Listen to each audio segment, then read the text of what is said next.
नमस्कार, सीरीज भारत में आप सभी का एक बार फिर से स्वागत है। यूपी बुलेटिन में बात होगी भदोही की, जहां पर 9 दिवसीय श्री राम कथा का भव्य आयोजन किया गया। साथ ही प्रयागराज की जिक्र करेंगे, जहां एचएनबी रमाकांत पिंडेकर ने महाशिवरात्रि पर्व पर भंडारे का आयोजन किया। इसके बाद रामपुर ले चलेंगे, जहां शहर विधायक आकाश सक्सेना ने अब्दुल्ला आजम के काफिले में माफियाओं और अपराधियों की गाड़ियां शामिल होने की कही बात। इन तमाम खबरों पर करेंगे विस्तार से चर्चा। एमएलसी डॉक्टर हरिओम पांडे तथा जिलाधिकारी अविनाश सिंह ने श्रवण क्षेत्र धाम में महाशिवरात्रि के शुभ अवसर पर भगवान शिव की प्रतिमा का मंत्रोच्चारण तथा धार्मिक रीति रिवाज के साथ अनावरण किया। इस अवसर पर जिलाधिकारी ने कहा कि श्रवण क्षेत्र धाम को उनकी पौराणिक एवं ऐतिहासिक महत्व को दृष्टिगत रखते हुए एक बड़े आधुनिक पर्यटन स्थल के रूप में विकास किया जा रहा है। यहाँ बाहर से आने वाले श्रद्धालुओं के लिए गेस्ट हाउस के निर्माण कार्य चल रहा है। नया आधुनिक पंचायत घर बनवाया गया है। नई पुलिस चौकी बनवाई गई है। इसके साथ ही साथ हवन भंडारा आदि करने के लिए यहाँ पर एक अलग टीन शेड का निर्माण किया गया है। श्रवण धाम मंदिर को एक पर्यटन स्थल के रूप में विकसित किया गया है। मुख्यमंत्री के विजन के अनुसार धार्मिक पर्यटन को बढ़ावा देते हुए स्थानीय रोजगार का सृजन करते हुए $1 ट्रिलियन इकोनॉमी के सपने को साकार रूप दिया जा रहा है। मुख्यमंत्री के विजन के अनुरूप पूरे क्षेत्र को धार्मिक पर्यटन के रूप में विकसित किया जा रहा है। जो लोग अयोध्या आते हैं वो लोग भी यहाँ पर अवश्य आएं और यहाँ पर पर्यटकों के ठहरने के लिए व्यवस्थाएं की जा रही हैं। श्रवण क्षेत्र का घाट 3 नदियों से तमसा नदी, विसुही नदी, मडाहा नदी के उद्गम का पौराणिक संगम स्थल है। सर्वविदित है कि अयोध्या तीर्थ के बाद प्रमुख पौराणिक श्रवण कुमार की तपोस्थली श्रवण धाम है। माता पिता की भक्ति के प्रतीक श्रवण कुमार की तपोस्थली श्रवण क्षेत्र के नाम से प्रसिद्ध है। श्रवण क्षेत्र का उल्लेख पुराणों में भी मिलता है। इसके पूर्व दिनांक 15 दिसंबर 2024 को जिलाधिकारी अविनाश सिंह द्वारा श्रवण क्षेत्र धाम में भगवान श्री राम की प्रतिमा का भी अनावरण किया गया था। इस दौरान अपर जिलाधिकारी डॉक्टर सदानंद गुप्ता, उप जिलाधिकारी अकबरपुर, जिला अर्थ एवं संख्या अधिकारी, जिला पर्यटन अधिकारी अनुपम सिंह तथा अन्य अधिकारी एवं गणमान्य नागरिक मौजूद रहे। अम्बेडकर नगर से सी न्यूज संवाददाता अजय कुमार उपाध्याय की रिपोर्ट। भदोही में औराई विकासखंड क्षेत्र के त्रिलोकपुर गांव में 9 दिवसीय संगीतमय श्री राम कथा का आयोजन चल रहा है। कथा 27 फरवरी से शुरू होकर 7 मार्च को समापन होगा। कथा शुरू होने से पहले भव्य कलश यात्रा निकाली गई।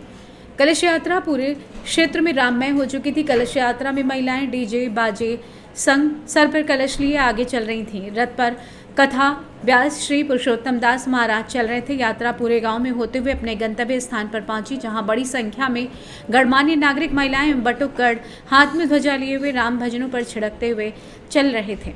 वहीं इस दौरान जय श्री राम के नारे से पूरा गांव गुंजायमान रहा। कलश यात्रा में क्षेत्र की सैकड़ों ग्रामीण व महिलाएं मौजूद रहीं। भदोही से सी न्यूज संवाददाता नीरज की रिपोर्ट।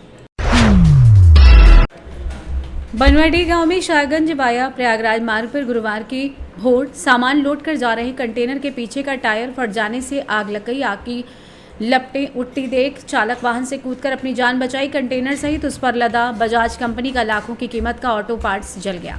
मौके पर पहुंची फायर ब्रिगेड की टीम ने किसी तरीके से आग बुझाई। इस थाना क्षेत्र के दरना गांव निवासी रिंकू यादव कंटेनर का चालक है। वो नागपुर से ऑटो पार्ट्स लोड कर नेपाल जा रहा था। रात में उक्त बाजार के पास अचानक पिछला टायर तेज आवाज के साथ फट गया। वो गाड़ी रोक रहा था कि टायर में आग लग गई। वाहन से कूदकर आग पर पानी फेंक बुझाने का प्रयास करता रहा, लेकिन आग बढ़ती हुई पीछे ट्रॉली में लदे सामानों तक जा पहुंची। कागज और दफ्ती के बंडलों में पैक किया गया सामान भी धू धू कर जलने लगा। मौके पर फायर ब्रिगेड की टीम आने तक लाखों का सामान जल चुका था। घटनास्थल पर पहुंची पुलिस मामले की छानबीन कर रही है। जौनपुर से सी न्यूज संवाददाता दिवाकर मिश्रा के साथ दीपक सिंह की रिपोर्ट। प्रयागराज में महाकुंभ में नमामि गंगे परियोजना के अंतर्गत गंगा नदी को दूषित पानी न होने से बचाने के लिए 43 MLDC सीवर ट्रीटमेंट प्लांट के एचएनबी रमाकांत पिंडेकर जी के द्वारा गंगा नदी में छोड़े जा रहे दूषित पानी को फिल्टर साफ सुथरा करने के बाद गंगा नदी में छोड़ा जा रहा है, जिससे कि लोगों को कोई समस्या ना हो। इस मौके पर महाशिवरात्रि पर्व के आखिरी अमृत स्नान के मौके पर एचएनबी रमाकांत पिंडेकर के नेतृत्व में डीपी इंटरप्राइजेस के संचालक धर्मपाल सिंह पटेल के साथ अन्य कर्मचारियों के साथ महाशिवरात्रि पर्व पर भंडारे का आयोजन किया गया। इसमें हजारों स्नानार्थियों को प्रसाद वितरित किया गया। वहीं रमाकांत पिंडेकर ने अपनी टीम के साथ संगम में आस्था की डुबकी लगाई और सभी श्रद्धालुओं को शुभकामनाएं दी। इस मौके पर आदित्य भट्ट, सुबोध नादोड़े, सिद्धार्थ सिंह, विनोद कुशवाहा, संजय कृष्ण, वशिष्ठ त्रिपाठी, मनीष कुमार, अभिजीत मंडल, रवि दुबे, अजय यादव, कौशिक उपाध्याय, कपिल कुमार आदि लोग मौजूद रहे। प्रयागराज से सी न्यूज संवाददाता मंगला प्रसाद पटेल की रिपोर्ट। शहर विधायक आकाश सक्सेना ने कहा कि अब्दुल्ला आजम के काफिले में माफियाओं और अपराधियों की गाड़ियां शामिल हैं, इसकी जांच कराई जाए, क्योंकि उनके पिता आजम खां पहले कह चुके हैं कि उनके संबंध दाऊद इब्राहिम जैसे अपराधियों से हैं। समाजवादी पार्टी के वरिष्ठ नेता आजम खां के पुत्र अब्दुल्ला आजम 2 जन्म प्रमाण पत्र बनवाने के मामले में हरदोई जेल में बंद थे। एमपी एमएलए कोर्ट ने जमानत मिलने के बाद 17 माह के बाद अब्दुल्ला आजम मंगलवार को हरदोई जेल से रिहा हो गए। जेल से लेने के लिए गाड़ियों का काफिला पहुंचा, जिसकी वजह से हरदोई पुलिस को भी परेशानियां हुई। गाड़ियों के लंबे चौड़े काफिले के बाद रामपुर आ रहे हैं, जिसके बाद मुकदमे के बाद ही शहर विधायक आकाश सक्सेना ने अपनी प्रतिक्रिया दी। उन्होंने कहा कि अब्दुल्ला आजम को अभी जमानत मिली है, बरी नहीं हुए हैं। हमारी पैरवी मजबूती से जारी रहेगी। गाड़ियों के काफिले के सवाल पर उन्होंने कहा कि इसकी जांच कराई जाएगी। उनके काफिले में कितनी गाड़ियां अपराधियों और माफियाओं की हैं, क्योंकि उनके पिता आजम खां पहले ये बात स्वीकार कर चुके हैं कि उनके संबंध दाऊद इब्राहिम जैसे माफियाओं से हैं। हरदोई जेल से रिहा हुए हैं, अपने काफिले के साथ वो रामपुर आ रहे हैं, क्या कहेंगे उसको लेके? सिर्फ इतना ही कहेंगे कि बेल मिली है, बरी नहीं हुए हैं। तो न्यायपालिका का जो फैसला जो भी आया है और जो फैसला जो अभी आएगा, हमने हमेशा से ये कहा है कि हम न्यायपालिका के हर फैसले का सम्मान करते हैं, चाहे वो बेल को लेकर हो या आगे आने वाले समय में किसी भी उनके मुकदमे को लेकर हो। अच्छा, करीब 45 मामले उन पर दर्ज थे, हर मामले में 2-2 जमानती, करीब 90 जमानती जो थे उसमें लगे हैं।